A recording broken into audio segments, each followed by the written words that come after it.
Let's talk about early on in the off season. Let's cover some of the. I mean, because Jacksonville throughout the off season, all the way up until this past week, has lost some very big, important people. Let's just go ahead and go over some of the departures and the acquisitions of the off season for the Jacksonville Jaguars. That way we know kind of how the team has changed since we faced last season. Yeah, where do I start? Everybody has seen the off season. Jacksonville doesn't get a lot of national coverage, but when you depart with the pieces that they departed with, you can't help but notice them in the news and NFL Network and ESPN and so on and so forth. So yeah, like just to start it off, the part of the team that people known the Jaguars the most for, the defensive line, is the part that probably changed drastically. I mean, the defense in general, they traded Calais Campbell. I got the feeling that they wanted to keep him. It was just a matter of cap space. And I stress this all the time. In 2017, when the Jaguars burned through all the cap space that they did, and they did it a little bit in 16 and a year after. When you burn through that kind of cap space, that money has to come off your books in some way, shape, or form 3 years later. And that's simply, to me, what it was. They had to get that off of their books. They would have probably liked to keep Campbell on probably, smaller terms in terms of the cap figure, but they couldn't. He was at, I think it was 15, 16 million towards the cap. And, for somebody who's 33, 34 years old, and don't get me wrong, phenomenal player. And great for the community, especially. I can't stress that enough, how much he's been good to the Jacksonville community. But at that age, 33, 34 years old, and you're only getting 6 wins out of a season, you just can't, that's not sustainable. It just simply is what it is. So they got rid of him and they parted ways with Marcel Darius, didn't want to pick up the rest of his contract. It was a year left on that. They had the option to decline that. I think that would have been like 20 million right there. That we all know that's a phenomenal figure that a lot of teams wouldn't be willing to pick up as well. So they got rid of him, and then it was AJ Boye they traded to the Denver Broncos as well. High cap figure again, going back to what I was saying. I think his cap figure was over 10 million as well. So, like Ian Rappaport came on our podcast and he told us, and he said it best, like basically, while some people might look at it as kind of tanking, it more so was more along the lines that this team had to reallocate money, because with Tom Coughlin, they spent a little bit recklessly in free agency, if you will. And I think like what they're finding out now is if you can accumulate draft picks and hit on the draft picks, you can better salvage your salary cap. And that's kind of what they're doing now, if you will, in my opinion, at least. So those were the guys they lost on defense. And of course, the big one on offense was Nick Foles, who, they traded him to the Chicago Bears. And, we lost some other guys later in the off season. I guess we'll talk about that later. But in terms of the free agency period, that's pretty much what they lost. And that's a lot of their experience, pretty much.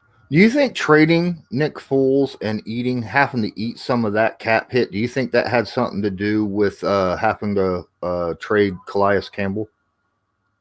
Yeah, it's a lot of mistakes they've made. You can argue that signing Blake Bortles to the extension that they signed him to led to them having to, go in free agency and get Nick Foles. It's just a lot of that dysfunction in the front office and bad moves. While I mean, at the same time, now don't get me wrong, there were some moves that they made that were actually pretty good free agency moves. I mean, Calais Campbell is probably, I think we all can agree about this, he's probably the best free agent addition they ever had in team history. I mean, and that's saying a lot because they had guys like Natron Means and Keenan McCardell that they picked up. Jimmy Smith, Jimmy Smith was with the Dallas Cowboys before he came with the Jags. So, that's high praise. But again, the cap figure just was something that that wasn't sustainable for them, I think, in my opinion, at least. But yeah, I agree with you. It's mistakes like swinging and missing on Nick Foles that cost you the luxury of being able to keep a Calais Campbell or keep a AJ Boye,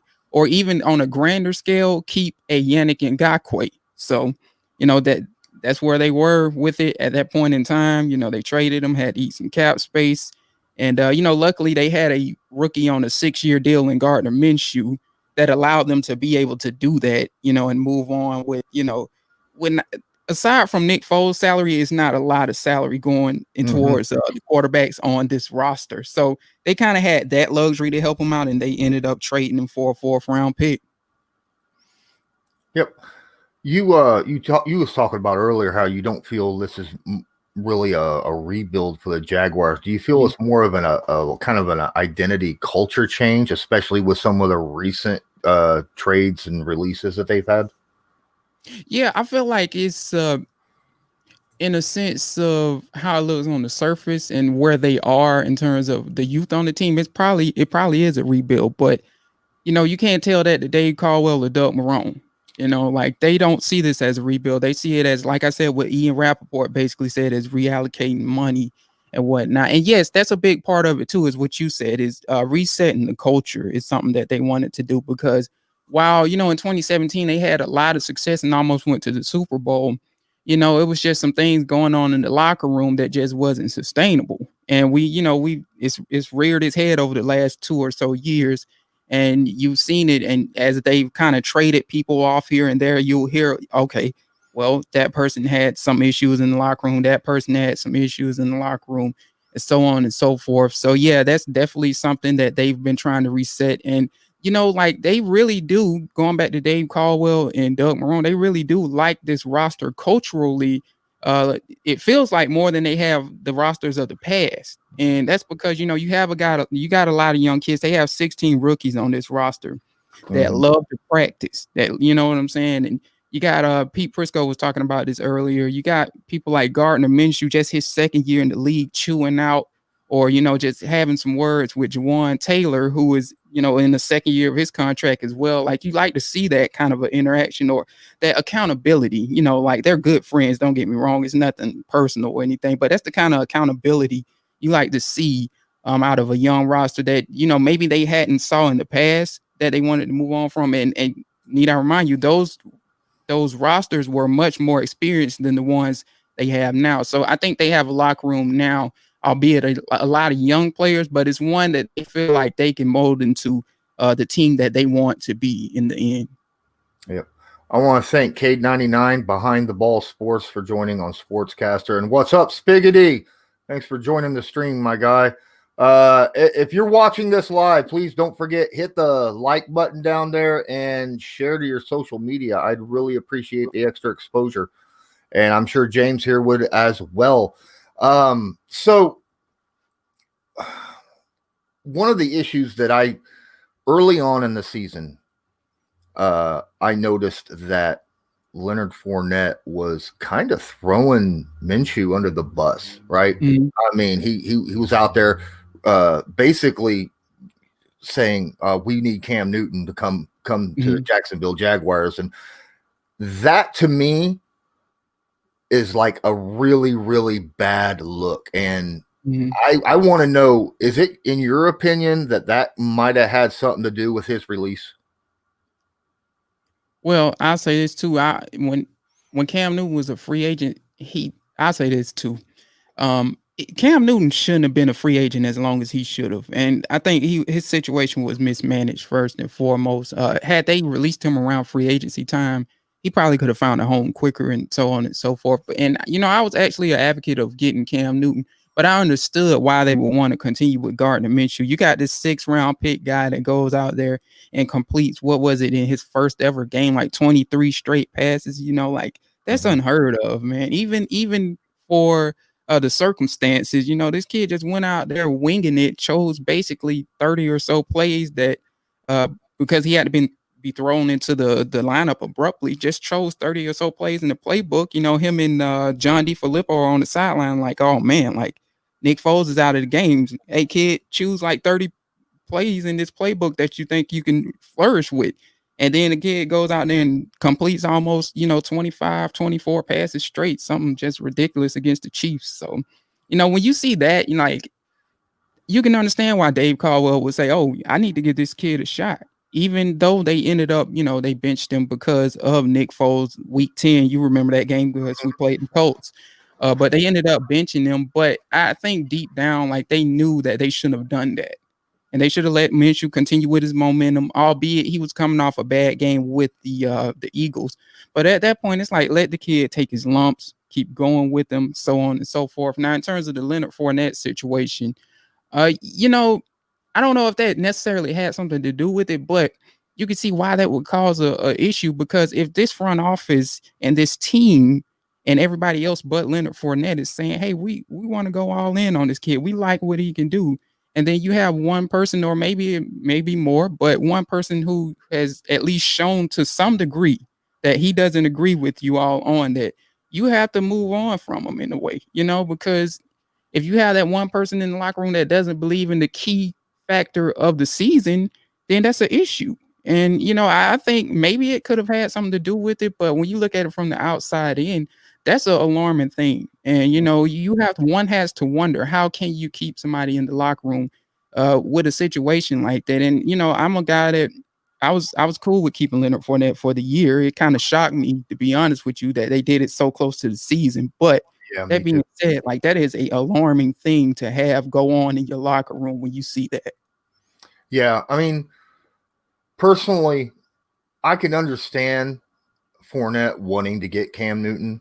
That's fine by me. I thought Cam Newton was going to have a great season. He just had to wait because of the COVID-19 situation to be able to come in and do workouts so that he could prove to teams, hey, I'm healthy, right? Because at the end of the 2018 season, he was phenomenal until he got his shoulder injured. And I agree. But see, me and you, for me and you, it's different. I agree. Like, I would have liked to have seen Cam Newton in that locker room, but when you or somebody in that locker room saying that, that's, what I'm saying, that's a problem. Yeah, you don't go to social media and air that kind of stuff out, right? That's my thought, because that's throwing somebody who is your teammate under a bus, and you don't do that to your teammates, right? So, Absolutely. All right, let's move on to a next thing that we want to go for. So how has Jacksonville looked in training camp? Over that period of time that they've been practicing and learning each other a little bit, because obviously no teams had much time together. Us as Colts fans, obviously we've been paying a lot of attention to the Colts, but we haven't been paying attention to Jacksonville. Right. What's been going over there in training camp? How's people looked? Yeah, I would definitely say, if you look at it from a perspective of who stood out, the receivers stood out. And to be honest with you, while it is a shocker, it's not a shocker at the same time, because while this organization has had their issues all around, like fires burning everywhere within the organization, one area you can say Dave Caldwell and even Tom Coughlin have been good at is finding receivers. Tom, even dating back to Tom Coughlin's time, the first time with the Jacksonville Jaguars, Jimmy Smith, Keenan McCardell, both were free agents. Odell Beckham in New York, he had a nice little trio there. It was Odell Beckham, Hakeem Nicks was one of them in that trio that they won the Super Bowl with. Victor Cruz, that was the other one. And then you look at Dave Caldwell's history. If I can recall, he played a big role in getting Julio Jones in Atlanta when he was with Atlanta's front office before Jacksonville, of course. You look at, albeit Dave Caldwell couldn't keep these guys, Allen Robinson, Allen Hurns. He got Allen Hurns, for crying out loud, in undrafted free agency. Allen Robinson was a second round pick. Even Marquise Lee, who people give a lot of grief because he wasn't available and healthy, but when he was on the field, he was a key contributor. And second round is right about where he should have went too. So this team has never had issues finding receivers, and they really stood out this year. DJ Chark, we all know what he can do. I mean, I've said it plenty of times. He's like a top 4 deep threat in football, and his connection with Minshew has just gotten stronger. And you could tell that. And I would say that he was probably the MVP, and I'm talking about Chark here, of training camp. And then you got the young guys they added, Laviska Shenault, Colin Johnson. They add size to the mix, and they look good as well. Colin Johnson had a few one-handers in practice. And, like, the big thing with me that concerned me with Colin Johnson coming out of draft was, can he separate? And what he's shown he can do, and this is under the tutelage of Keenan McCardell, their receivers coach, who is very good, probably be an offensive coordinator one day. But, what he's shown is, while I can't separate all that good, let me use my length to separate. And if you can, put the ball on the money in a spot where the receiver can't get it, that's something that a DB, a DB can't stop essentially. So that was, one of my biggest takeaways in terms of who looked good. In terms of the defense, my concern is they have a lot of youth, and this is what I saw. Well, from the reports that came out of training camp, is they are so young at cornerback, and that's not to say the cornerbacks look terrible or anything like that, but it was moments where you saw the cornerback struggling, and this team is going to roll into the equation of the regular season with 4 rookie corners on the roster. That's concerning. That's not ideal either. And then, not to mention, Phillip Rivers has this crazy record against the Jaguars. He's like 7-2 against them, and has thrown for like a ridiculous amount of yards against them. So that's concerning. But yeah, that was the group that I tried to monitor the most, was the cornerbacks group. And like I said, they didn't come out of it looking terrible. They didn't come out of it looking great. They were kind of fair from that aspect of it. Well, I mean, cornerback, very much like wide receiver and quarterbacks, they generally are not top shape kind of guys walk in their rookie years and have good season. It usually takes 2 or 3 years for all 3 of those positions to actually, it's not like being a pass rusher or a running back where you can just walk in and just pick up and go, Right. So it may take a year or two. You might have some really big splash plays from some of those rookies.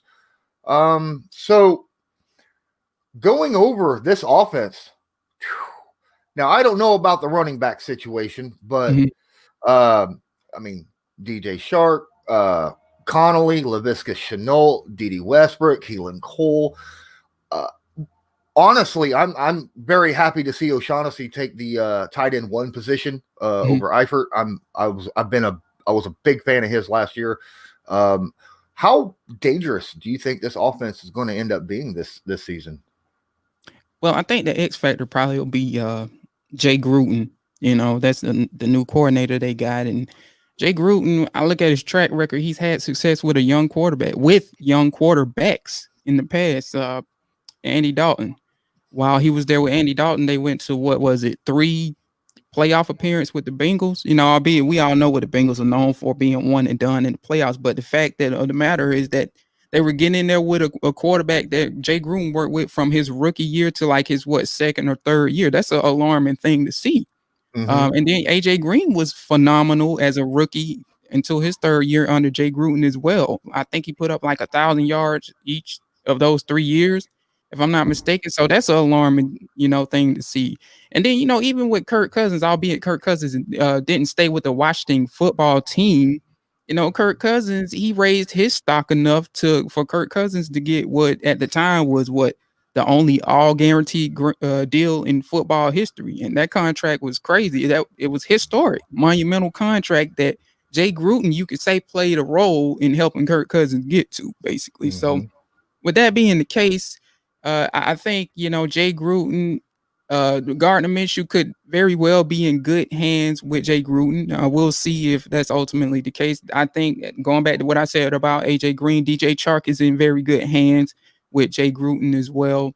And, it'll probably be a matter of getting that offensive line to step their game up and then what have you. But in totality, like I said, I think Jay Gruden is the X factor that can make this offense very, very dangerous. I think, Jay Gruden has shown some things that he can do with the slot receiver position, which, again, the Jaguars, you can say they have a lot of problems, but one problem they do not have is at the receiver position. They can get some production out of that position. And, probably Jay Gruden has a history of getting better production out of the tight end position. We've seen with Jordan Reed when he was healthy, that was always his thing. But, like you said, James O'Shaughnessy, who is a very favorable target for Gardner Minshew. Gardner Minshew loved throwing to James O'Shaughnessy before he tore his ACL against the Cincinnati Bengals. And I think if you go back and, you look at that, when he lost James O'Shaughnessy, he essentially lost a big threat in the seam and a big threat in the middle of the field. And, he had to go out throughout the rest of the season without that. Now he has that. And in addition to DJ Chark, in addition to Laviska Shenault, in addition to Colin Johnson and Keelan Cole. And I think like when you put that together, there is a possibility that the Jacksonville Jaguars could have a good offensive season. Now, the defense is a whole nother thing, but offensively, Jay Gruden might be the glue that can mold everything together. Yeah, I think personally, like you said, O'Shaughnessy had that connection. I think he'll be another big port. I think Shenault may be looking at a big season even as a rookie, because Shenault being kind of a running back style wide receiver, I think could end up being he could end up being Gardner Minshew's best friend coming over the middle if he plays a lot of slot, right? I think he could, like, quick outs, get the ball out real fast, let Shenault use that ability that he has to get yards after the catch. So yeah, he's essentially, that kid's essentially a boulder for a slot receiver. And albeit he kind of had a little issue staying healthy in college, I love his tape because he was, I don't see many guys that could do what he can do. He played wildcat quarterback, he played running back, he essentially was used like a tight end, and sometimes at Colorado as well. And trying to bring him down, good luck with that. A 222-pound young man that at times on tape I saw him invite contact. Like, that's probably why he couldn't stay healthy. It's like, dude, you probably should have fell down a slide or something like that. But he's not afraid to drop the hammer. And you're right, yeah, he does offer just this unusual force that you kind of don't see in the slot at times, aside from when you throw a tight end out there. But he does provide them with the unusual force. And he's so intriguing to me. I picked him up on my fantasy roster, so we'll see how he does. All right. Before we move on, hey, everybody who is watching on Sportscaster and YouTube, I appreciate all of you being here. Please don't forget, hit the like button and go down here to the share and share that to your social media so we can get some more people in here, a little bit more interaction in the chat. I'd very much appreciate it. Thank you so much. Moving on, man, with Fournette gone, I really don't know much about your running back group. Could you give us a little bit of information about them guys? Yeah, it's funny. A lot of people don't know a lot about the running back group. They had a media session today we were watching, and we're in different times with the coronavirus now, where the media sessions is they're kind of moderated and done in Zoom chats. And like the topic of the day was everybody got to meet the starting running back from this year, and that's James Robinson, the undrafted rookie they got out of Illinois State. And me personally, he's been on my radar before now, because I essentially put him on the first 53-man roster prediction that I did after the draft, which was in like May the 1st. And I put him on there, and people were like, who is James Robinson and why, and all of this. But when you look at James Robinson's tape, you can understand why they are kind of comfortable with starting the undrafted rookie. And this is a kid, like, I was high on him coming out of the draft because he should have essentially been drafted in my eyes. He should have been a 5th to 6th round pick. No way he should have been undrafted. And the crazy thing about it is, the Jaguars probably weren't expecting him to last long in undrafted free agency either. I wrote a story on this. One of their scouts, Marty, his first name is Marty. They were doing the big board after the draft, and they were, he was looking for undrafted guys to bring into the equation to basically fill out the roster. And his responsibility was the running backs. And, his wife, which was there with him at the time, and his kids were there. His wife points out on the big board, hey, what about James Robinson? You were really high on this guy. He's like, no way, that guy's still available. He should have been drafted. Like, somebody's already picked him up. Lo and behold, they called James Robinson, and he hasn't been picked up by anybody. And that's the story. That's a unique story that they got. Thank you, courtesy of Daniel Jeremiah, who shared that with me on the podcast. But that is how they got James Robinson, who, again, should have been drafted. He's a kid that, in my opinion, the one that I keep hearing in terms of comparison is Devin Singletary. Pete Prisco alluded to it, and I've heard others allude to it too.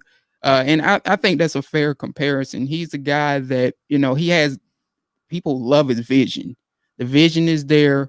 He's a guy that accelerates through the hole pretty good. And he's also a guy that I feel like he has he changes directions better than people like to give him credit for. And I think like that's been the kind of moral of the story here with Jay Gruden.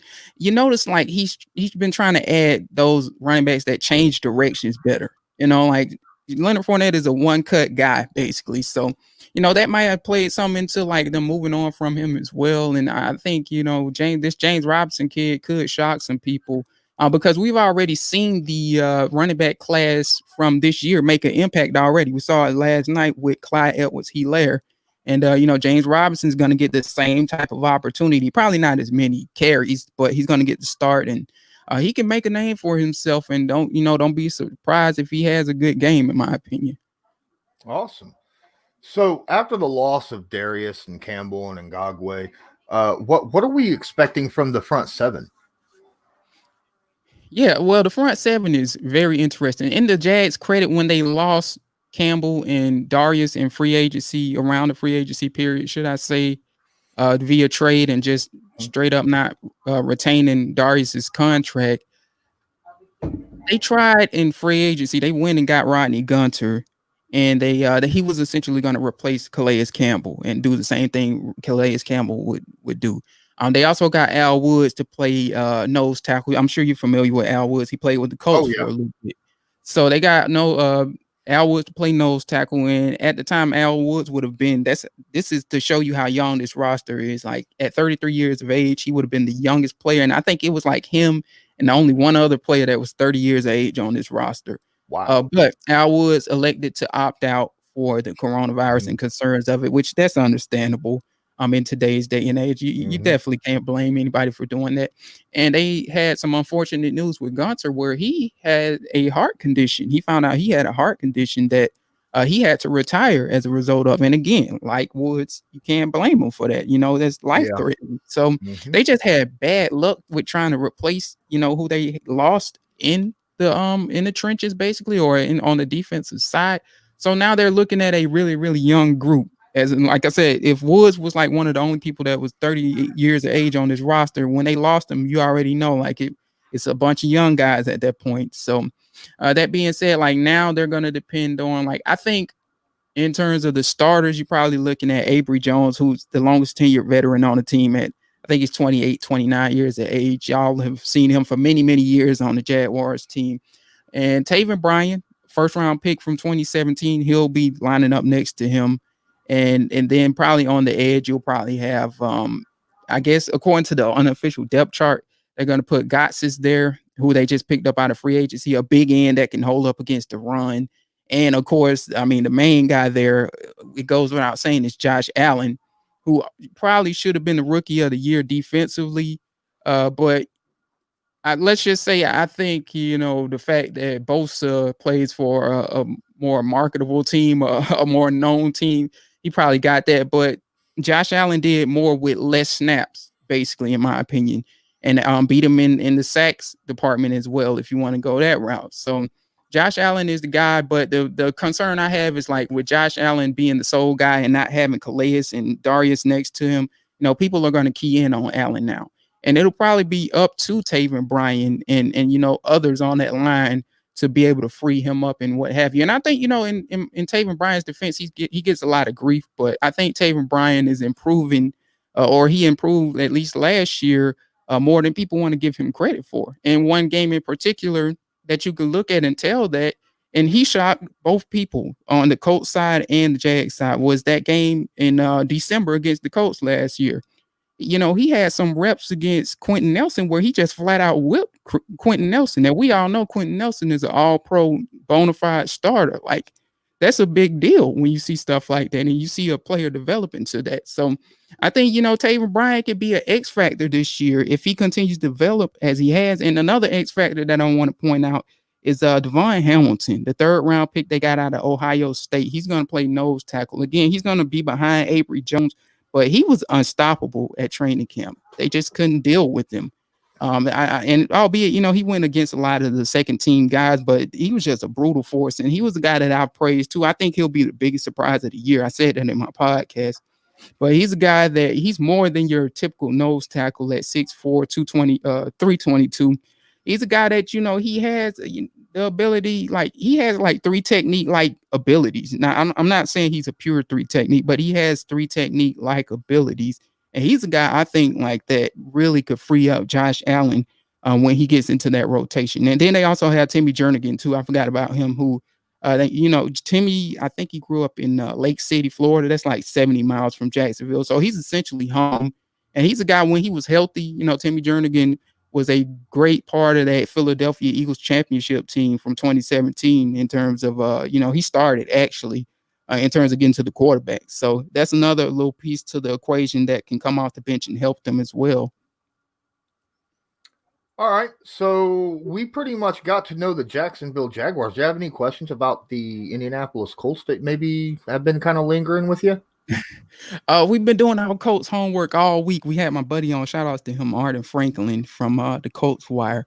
But I do want to know this one thing from your opinion. Like, what do you think could be a weakness for this Colts team that maybe the Jaguars could look to exploit in the game, or something that might take people by surprise that the Jaguars actually flourish in when attacking the Colts, whether it's on offense or defense?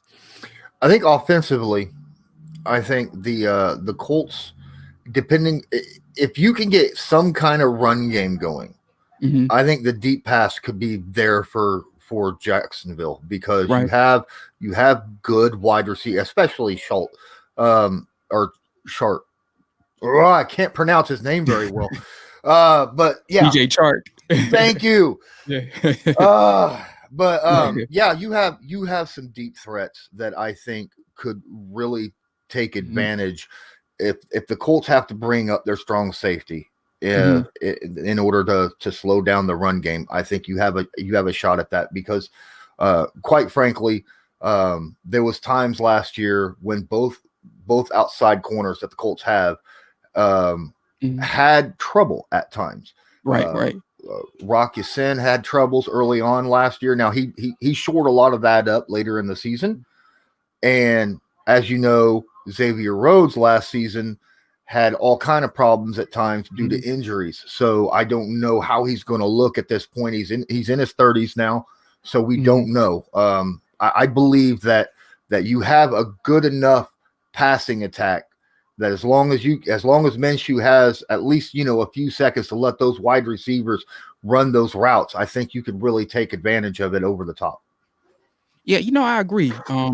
I'll say this because when you look at that tape from December, the Colts and Jags, that's Minshew had a relatively easy time distributing the ball to the receivers. And, albeit like upgrades have been made, of course, by the Colts and both sides really. But yeah, I'm just saying, like at that particular moment, Minshew did have a lot of especially on the intermediate level, if I can recall. He had a lot of targets in the intermediate level, and in his credit, he distributed the ball well too. It wasn't just one receiver, it wasn't just Chark. It was, Keelan Cole had some, Edie Westbrook had some, so on and so forth. So yeah, you're right. I agree with you there. I think the concern I have now is that DeForest Buckner is in that front lineup now, but we'll see. Maybe there's some rust or whatever the case may be, because like we haven't had a preseason, and literally this will kind of be like I don't want to say the first time everybody's been hitting each other, but close to the first time that everybody's been hitting each other, essentially. So yeah, you're right. I think that can maybe be an area that they might target them in. Well, the Colts play a lot of zone defense, so I mean, as soon as your wide receivers and Minshew start to see where those zones are open, he can anticipate where that's at, and the wide receivers can too. And if they're on the same page, he could throw the ball before the wide receiver and even goes to the open spot. So, it just depends upon how good Minshew's able to read a defense and anticipate. Because if he's got good anticipation, he can tear a zone defense apart, and that's what the Colts basically run. Right. Yeah, I agree. I think it's Matt Eberflus. That's your coordinator, right? Yep. Yeah. He does use a lot of zone, and he's a guy like he kind of low key scares me too, because when he plays Deshaun Watson, he throws some stuff at Watson. We talked about this on a podcast called Texas Unfiltered. He throws some stuff at Watson that Watson have a hard time dealing with. And, for a young Gardner Minshew's only 2 years in the league. You can't rule out him throwing some stuff at him as well. I think he's an underrated coordinator. But like you said, yeah, like beating zone is all about anticipation and filling out where the receivers should be. Now, it's another thing if they're there or not. But if they can do that, the Jaguars maybe can sneak one in there. They really do need to take advantage of this front half of the schedule for real, because the back half is hard. They play like 4 of the top 10 defenses in the end of the season. So they need to get off on a good note. Albeit I would say, like, regardless if they win or lose, this isn't a game that people should get too high on or low on, because we didn't have a preseason, and it might be a time period where they have to fill out exactly who they're going to be and so on and so forth. Okay. So you alluded to this earlier about, Jacksonville's home success against Indianapolis has been, well documented, especially here with Colts fans. But Rivers has had a lot of success against the Jacksonville Jaguars over the years. And with, this whole new attendance update, let me know how many, if any, fans will be there. But do you think that either the home success or Rivers' success against the Jags will play a part in this game with the downgraded attendance? No, I think regardless of what kind of crowd shows up, I just think Rivers is just going to shred. I mean, he's even had success against us, like you said, at home. It's not just when they had to go to the West Coast, and because we all know the Jacksonville Jaguars are god awful on the West Coast, but it's even when he's been, in Jacksonville, and even the time that they beat him more recently, I think that was 2017 that they beat him. Like, he fought tooth and nail and still like gashed them pretty good. Like, it was a dog fight essentially. So yeah, I don't think like the crowd is gonna really help the Jaguars in terms of from a Phillip Rivers perspective. Now, it might help the morale of the Jacksonville Jaguars, but I don't think they're gonna play into Phillip Rivers' head too much or anything like that. I mean, we kind of seen it too with I take that back. I was about to say we saw it with the game that we just saw yesterday, but actually Deshaun Watson they ended up losing that game. So yeah, I don't think that'll be an issue for Phillip Rivers. I think like he probably will have a good game against them because he's just mastered Todd Wash's defense somehow. Unless now, like I said, those X factors, Taven, Bryant, Devon Hamilton, and Josh Allen can move him off of his mark and make him move and sack him and what have you, because we do know he's also up there in age too. And, it was times where you look at Phillip Rivers' film last year, it wasn't all that pretty. And, the Jaguars do have some young tools if they can get past that elite offensive line to make it a hard day for Phillip Rivers. Yeah, that'd be difficult. That's really the biggest challenge for any team that plays the Indianapolis Colts is that offensive line. You're going to have to come at them with stuff that they're not expecting, right? Because they're just so fundamentally sound when it comes to pass blocking or run blocking. So yep. Ryan Kelly, is it Braden Smith on there? Yep. Of course, we already mentioned Quentin Nelson, Costanzo, all of those guys. I mean, that's a world-class offensive line, essentially, you're looking at. And, I mean, if I recall, it was a point in last season, or no, that was when Luck was there. Like, Luck went like 4, 5, 6 games without being tackled or sacked or something like that. So that just goes to show you what they got going there. Yep. That's a good memory. I actually mentioned that earlier today, I think, with somebody that they were like, what? And I was like, yeah. Yeah. So what's the attendance limitation for the Jacksonville game? I think it's a fourth of the stadium, which I wrote about. Oh man, forgive me for this because it was so long ago. So a fourth of the stadium. I don't know if that's like 16,000 or something like that. Yeah, I think. Now don't quote me on that. It's either 16 or about. Yeah, I would say 16,000, somewhere in that ballpark, maybe. Well, see, Indy had the same thing, but then they just announced that their very first home game that they're going to limit to, I think, like 2,500.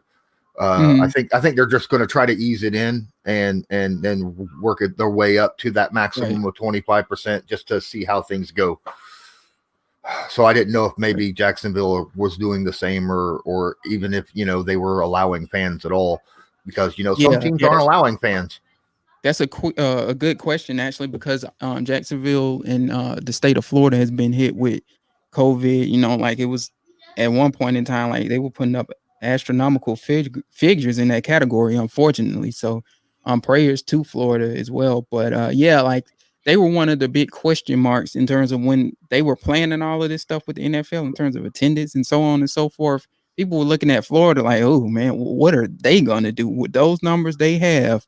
And lo and behold, somehow, they'll be having fans in Florida. So that was one state. If you would have asked me a couple months ago if they would have, allow attendance there, I probably would have told you no.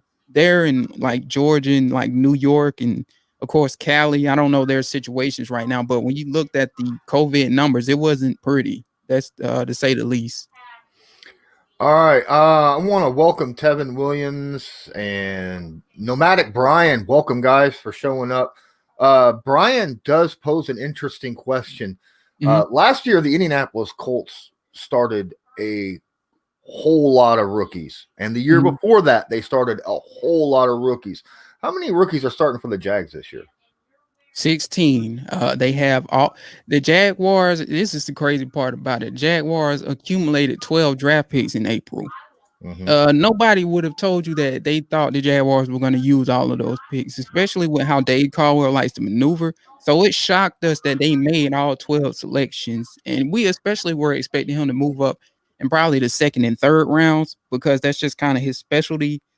He's moved up for plenty of players. I think it was Jawan Taylor they moved up for last year. They moved up for Cam Robinson.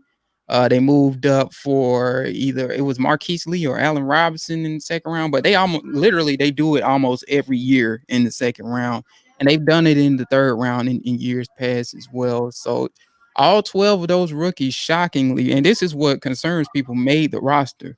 Not only did we expect them not to make all 12 of those picks, nobody would have told you that all 12 rookies would have also made the final 53-man roster. So they got those 12 guys, and then it's 4 undrafted free agents, one of which is James Robinson, the running back, which I spoke on. Again, he should have been drafted, really. Luck Barku is one of them. He's a cornerback that should have been drafted as well. Went to the East-West Shrine game, if I can recall.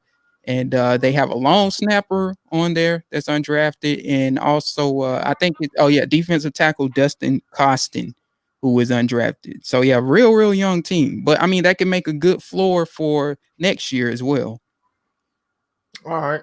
But not all 16 are technically starting, are they? I mean, how many are actually on the starting? Okay, yeah, in terms of starting, let's see here. We got James Robinson. I think James Robinson the only starter of the rookie class. K'Lavon Chaisson is going to come off. CJ Henderson, of course, is the other one. But K'Lavon Chaisson is going to come off the bench, or he's going to probably come in there on third downs. Don't get me wrong; he's going to see a lot of play time, but he's not starting. Chenault probably won't start, but he'll see a lot of time in the slot.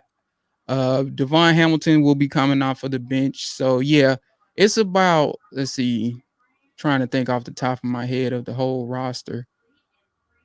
Henderson, Robinson, and I think everybody else that's starting is veterans. Unless I'm missing somebody. Yeah. But you can see quite a few of them in and out of the game and maybe get a lot of snaps. Significant play time out of the rookie class. Yeah. All right. Oh yeah. All right. So key matchups that you would like that you think we should be watching during the game that could really have a major outcome in what's going to happen this Sunday. The one I'm gonna go back to is what we mentioned earlier was Taven Bryant and Quentin Nelson. That shocked everybody. That Taven, albeit Taven Bryant was he was gradually having a good season all throughout the year, but nobody saw him going out there and having the success he did against Quentin Nelson. Was in the backfield a few times and what have you. So that's the key one, because we all know the Colts probably. Then again, we look at Phillip Rivers' success, they might look to air it out, but the Colts have had a lot of success against the Jaguars in the run game. Marlon Mack ran for us for days in that first meeting, And y'all had another running back. I forget his name. I think he's like the third string guy. He came off the bench and put up like 90 or 100 against the Jags too. And I mean, that was the big thing coming into this season. The Jaguars knew they had to be better against the run. Like they literally, that was like the first thing out of their mouth in the first press conference. Like, we got to get better against the run because of the division, obviously. With you got Derrick Henry in Tennessee, and you guys just picked up Jonathan Taylor as well, who I was a big fan of. And the Texans, they're not too shabby with running the ball either. They had Carlos Hyde, who put up decent numbers as well. So, well, I mean, just yesterday, David Johnson averaged 7 yards a carry against Kansas City. Yeah. So this is probably going to be one of the better running conferences in football. And I mean, of course, we got to see what the chips hold for Jacksonville in terms of James Robinson and probably Divine Ozigbo when he comes off of IR in 3 months or 3 weeks, should I say. But, this is probably one of the better running conferences in football. Yep. I'm going to flip the script on you. I'm going to say Buckner versus Norwell is going to be a good one to watch as well. Yeah, if I had, and this is no disrespect to Norwell, but I do think Buckner's going to have a great deal of success. I'm a big fan of DeForest Buckner. He can do it all from rushing the passer to holding up against the run. He can cause problems and stick a fork in what the Jaguars want to do, especially if they want to run the ball. But even if they want to get back there and pass it, I don't know if I exactly trust that matchup for Norwell to hold up because, while we paid Norwell to be one of the highest paid guards in football, what was it, 2-3 years ago, he just hasn't lived up to that contract. And I think DeForest Buckner was a force of nature with the San Francisco 49ers and will be a force of nature for Coach Eberflus as well. So let's see here. Do you have a different matchup that you would be interested in watching and thinking that'll be a big point for the game? So when I looked at the depth chart, it was T.Y. Hilton and is it Pascal that's starting for you all? Yeah, I believe so, because it'll probably be Pascal because Pittman's a rookie. Pascal proved himself last year when there was so many injuries on the Indianapolis Colts. Expect Pascal also is very solid at run blocking. Okay, so he can legitimately be on the field more often just because if they're running the football, then he can block as well. So there's not needed for personnel change. That's not saying Pittman's a bad receiver, but he's a rookie and he's still learning, right? And then the slot receiver would be Paris Campbell. Yeah, Paris Campbell, I was high on him when in Ohio State he came from, if I'm not mistaken. Yeah, I was very high on him when he came out of college. But yeah, that Pascal and T.Y. Hilton matchup against Trey Herndon and C.J. Henderson. Again, C.J. Henderson is a rookie playing in his first ever game, didn't get any exposure in the preseason because of the circumstances. And then, you look at T.Y. Hilton. T.Y. Hilton's been in that scheme for 3 years, and T.Y. Hilton's been with the team overall for, I think it's been 9 years overall. So, like, he knows that scheme like the back of his hand, like, albeit again, like he's only been in it for 3 years. But that concerns me when you were dealing with a young rookie cornerback who's in his first game. And, even it was moments in camp where Trey Herndon, who is going to start alongside him, who's entering his third year, where he had his share of issues as well. And my concerns coming out of it, while Trey Herndon kind of turned it around at the end of training camp, my concern was, how will Trey Herndon do when he's up against receivers that he's not familiar with? It's one thing to get familiar with receivers that you've been practicing against for weeks, but when it comes to T.Y. Hilton and so on and so forth, and these guys you're going to face in the regular season, how are you going to fare against him? And I do have concerns there, to be quite frank with you. And again, it's not just them, but they got 4 rookie corners in general that could really that could rear his head in a game against Phillip Rivers. Okay. Well, it's no secret the Indianapolis Colts want to run the football. And so That's true. I'm thinking that another thing that we're going to want to watch is that defensive front seven of the Jacksonville Jaguars versus the entire offensive line of the Colts. They've got to get some wins against the Colts offensive line. Right. or they're just going to they're going to be in for a really long day. They're going to be seeing a lot of Mac and a lot of Taylor if they're not able to do that. So I think that's something that everyone should be paying very close attention to. Yeah, I'll add some on to that too. When you look at the front seven for the Jacksonville Jaguars, again, like they wanted to improve against the run. We'll see how much better they got against it. And one way that they did help themselves with that is by getting Joe Schobert, who will play Mike linebacker, and he'll be essentially the quarterback for the defense. But what that really, aside from getting a good player, what that also did, that put Myles Jack at weak side linebacker where he can make plays on the ball. Because Myles Jack really struggled at Mike linebacker last year. It just wasn't a fit for him, and I've long told people, like, while Myles Jack is one of the most versatile players I've ever watched on film, Mike linebacker on the NFL level is just not for him. And that's not a knock on him in any way, shape, or form. But I just rather see him in space where he can make plays on the ball. And, look forward to probably seeing a lot of meetings between him and Jonathan Taylor and Mac, because now he is, that guy that probably could lead the team in tackles. Essentially, he's taking Telvin Smith's place from that perspective. So, yeah, that'll be interesting as well. And it'll be interesting to see how Joe Schobert helps them in terms of holding up against the run, too. Okay. So, well, we've pretty much covered just about everything. What's your expectations in the final outcome of the game coming up? I think it's going to be, or it's probably in the paper already that's been released for USA Today. I think the score I went with was 24-35 Colts. Or it might have been 28-35. I had to look back at it on my digital e-reader. But yeah, I think the Colts probably will put up roughly 35, somewhere in that ballpark. And again, like the key, I think, to take from this for both teams probably is not to get too high or low, regardless of the outcome, because it's going to be plenty of football left to come. And, if the Jaguars get, ramsacked by them, well, I don't exactly feel like that'll make or break the season as well, because it's just, the circumstances with COVID, no preseason, this, that, and the other. If they take a hard L on this one, I think, that's not the end of their season. And in the Colts category, it would be a good way to start the season, especially, with all of the rust that could come with it. Okay. I believe I said 30. I can't remember exactly now. I had the Colts scoring in the 30s, and I think I had the Jacksonville Jaguars at 18. I think that I think the issue is I think the Colts will still be able to run the ball very well, which will limit Jacksonville's ability to have the football to score, and that's why Jacksonville's not going to have as high a point total. I think Colts will just be able to kind of move the ball and control the clock.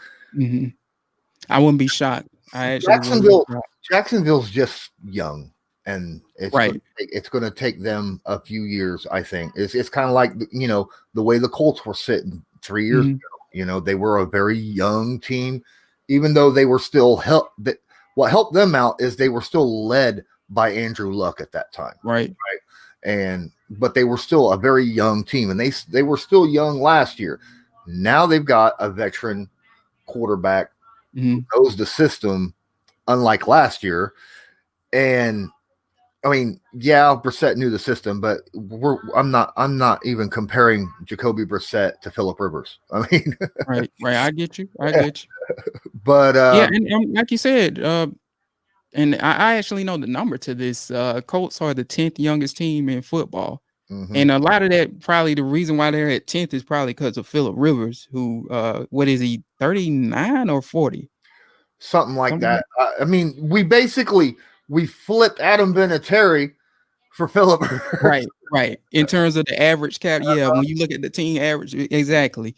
So, basically what I'm saying, you take Phillip Rivers out of that equation, you're still looking at a pretty young team, which is a good thing.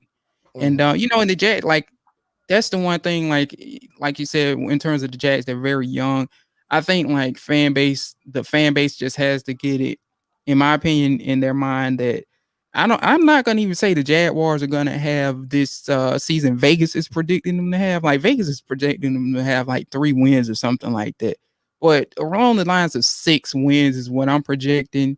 We if there's a franchise that know how hard it is to get the first overall pick, it's us.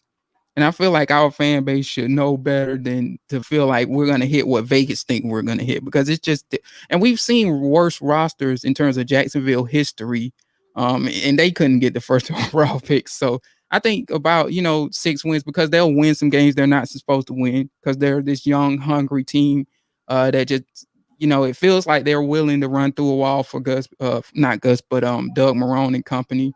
So they'll win some games that they're not supposed to win. And then I think it's more so for the Jaguars, where all of the chips will go on the table is maybe next year, because they have like 12 draft picks or 11 draft picks and what have you. They'll have like, aside from the Colts, they'll be like, I think like second in salary cap, something like that, with like around 60 million. But of course, the salary floor is going to go down, or the ceiling is going to go down because of COVID-19. But they have like 60 million. And 11 draft picks. Whoever is the GM next year is going to have a lot of assets to work with, and probably make a run for the playoffs next year because of what they have on both ends of the spectrum. 2 questions. You were talking about how, they were projected by some teams to have like 2 or 3 wins, or some places to have 2 or 3 wins. If they did end up having that bad of a season, 2 questions. 1, would Marrone still have his job? And 2, do you think that they would draft Lawrence?